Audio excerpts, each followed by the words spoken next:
So welcome back. As promised, this time we're going to show you how to run a local stable diffusion image model on your local computer, which is pretty cool.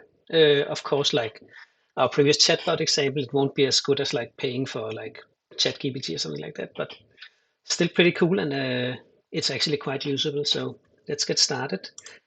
We're going to use something called Invoke AI, and we're going to use the community edition because you can also pay for it, but we're not going to pay for AI anymore. So we're going to download the community edition, which is pretty good. That's pretty fast. Yeah, so let's just start the installer.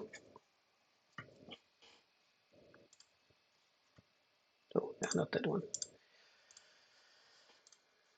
Just going to do a bit of cleanup here on the desktop.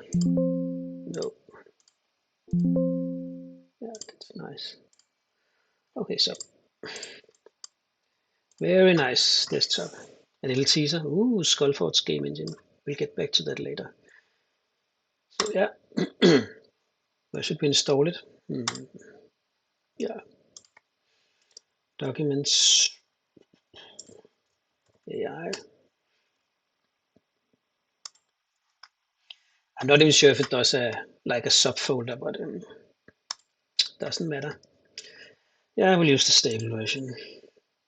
Which GPU do you have? Yeah, 30XX and above, definitely. So let's go. 20 megabyte, that's not a lot, but just wait and see. We're going to download the models and that's going to take a while. So I'll probably just like post the video there. And the great thing about this is you can see also like there's a lot of filters you can install and use like for improving the images or make sure that people don't have forearms and stuff like that. So it gives a good like view into how these models run like a lot of different steps to produce the some of the really amazing output.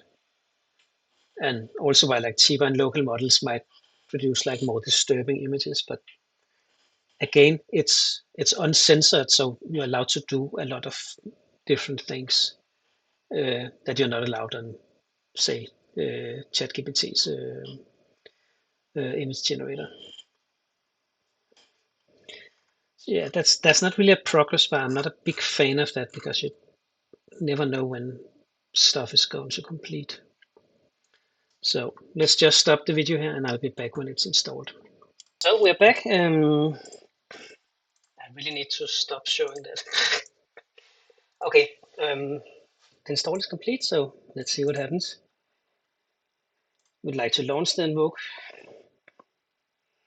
tool.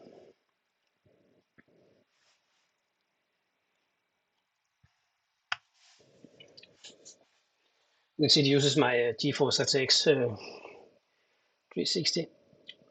So no models installed. Install models with the models tab. And I seem to remember the Flux models, they need like that you have a Hugging Face account, but that's free if you want that. So we simply click these buttons and you see now they're gonna install a bunch of models, and I guess that is going to take a while. You can see there's a lot of pending downloads, a lot of completed downloads as well. Nice. So let's look at the interface. There's a prompt here, positive, negative prompt, and you can choose prompt templates like anime, architectural visualization, concept art, and whatever. Or of course you can build your own templates.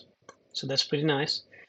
One thing to note is that if you want to like an image response, you use a canvas session, and then the image is here. And like in other tools, you can like use this. You can select pieces and like say replace that one, and you can include um, like a raster layer for an image, and then you can paint over and say like just replace this part. Um, so that's pretty nice. But let's just create a new one for when we're ready, and then look at the models. Yeah, there's a lot of stuff to download. Yeah, welcome back. We have a lot of model stuff installed, and actually we are ready because you can see we have like the Dream Shaver model installed, so that's pretty great. So we go here and we would like maybe we want to do like a Bart's Tale style game. That was pretty great back in the day on the Commodore 64. We'll do an Orc Warrior, and you can actually see it getting constructed, the different iterations, and that looks pretty good. And of course, my all-time favorites, Skeleton Warrior. Ooh, how specific can we get? With flaming, oh, damn keyboard. Flaming sword. That's gonna be awesome.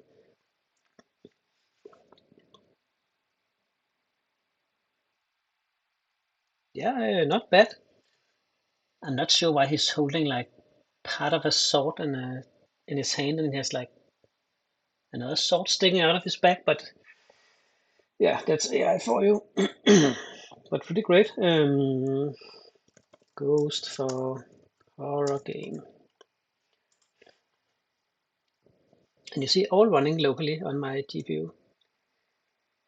Now that's just looks like a guy dressed as a ghost, but yeah, what can I say? AI, but of course you can work with the positive and negative prompts, and there's like a lot of parameters, advanced options, and yeah, all kinds of stuff. So let's leave on a high note. Beautiful forest with fairies. If I could spell maybe, but that doesn't matter. Yeah, that's pretty good actually. I hope you enjoyed these tutorials, and soon we'll get back to uh, some more hardcore programming. So stay tuned.